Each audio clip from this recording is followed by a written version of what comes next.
Assalamualaikum warahmatullahi wabarakatuh.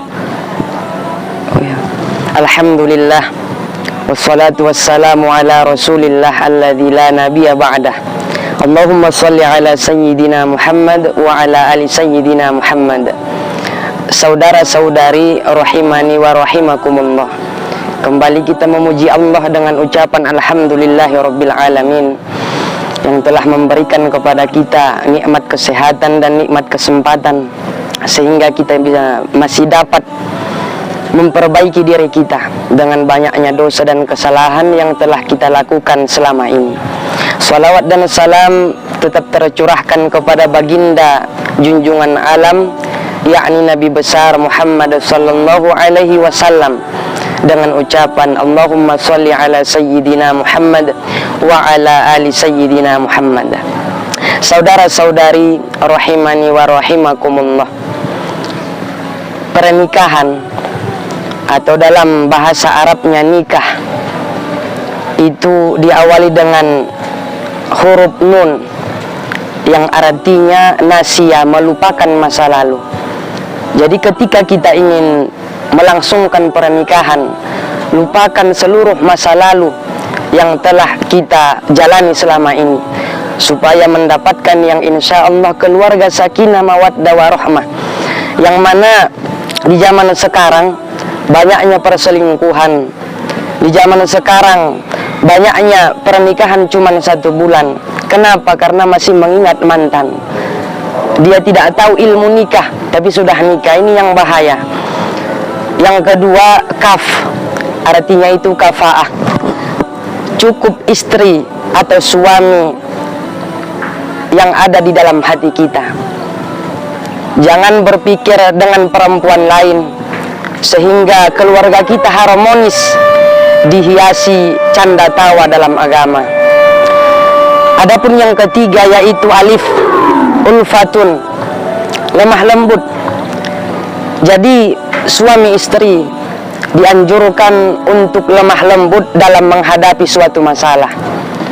Kebanyakan atau kebiasaan terjadinya perceraian itu disebabkan si istri marah dan si suami marah. Makanya kata guru saya dulu, jangan menikah sebelum engkau belajar tentang pernikahan. Inilah yang dianjurkan oleh Rasulullah sallallahu alaihi wasallam. Saudara-saudari yang dimuliakan oleh Allah Ta'ala, adapun yang terakhir yaitu hahilmun, lambat pemarah. Jadi suami istri, baik itu si suami atau si istri, mesti punya sifat lambat pemarah, sehingga ketika menghadapi suatu masalah tidak mengeluarkan kata-kata tolak yang berujung perceraian, yang tidak mendapatkan keharmonisan dalam rumah tangga. Jadi di dalam Islam ada beberapa cara untuk mendapatkan yang namanya pernikahan bahagia dunia akhirat, yang banyak kita lupakan di zaman sekarang. Rasulullah sallallahu alaihi wasallam banyak bersabda mengenai tentang memilih jodoh, tentang pernikahan. Salah satunya anjuran Rasulullah, tungkahul mar'ah li arba'in, yang mesti kita garis bawahi di sini, wahai saudara-saudariku. Banyak sekali di antara kita yang mengartikan tungkahu itu nikahi kamulah.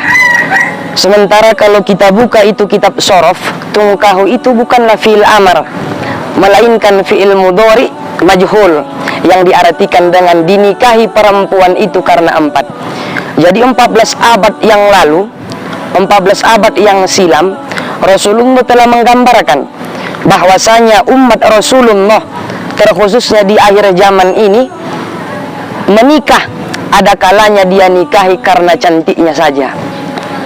Walaupun miskin, walaupun keturunan sederhana, tapi kalau cantik bisalah.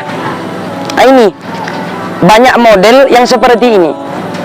Ada kalanya kita itu menikah disebabkan karena hartanya, walaupun wajahnya Masya Allah, hidungnya mancung bukan keluar tapi ke dalam, tapi memang karena dia ini kaya, kita mau dengan dia. Memang ada model manusia yang seperti ini. Dia menikahi karena kecantikan.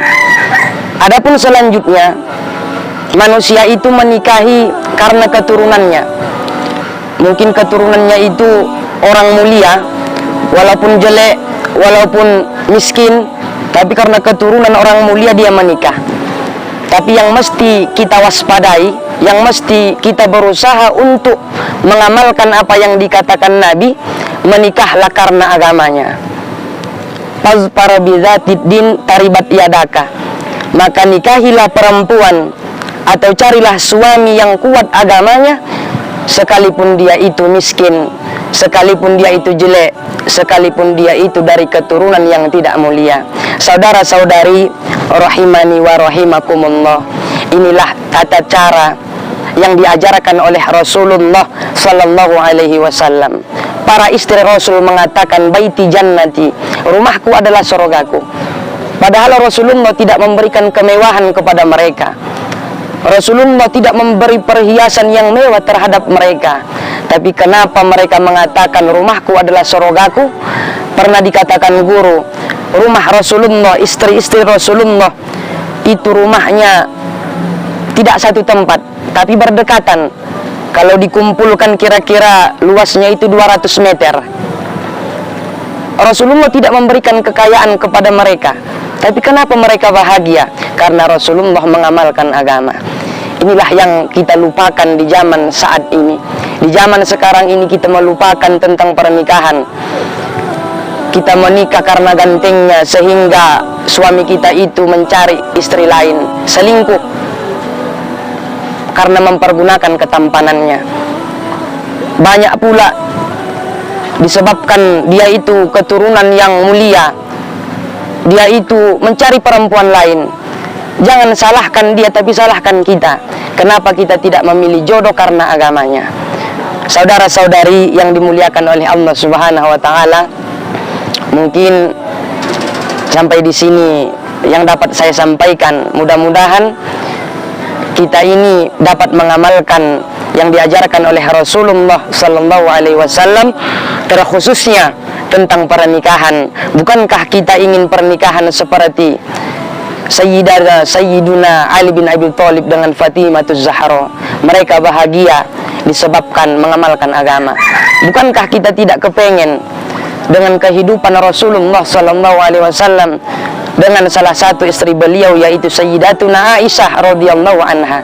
Mereka bahagia kenapa? Karena mengamalkan agamanya Allah. Ilal liqa'i ma'as salamah. Assalamualaikum warahmatullahi wabarakatuh.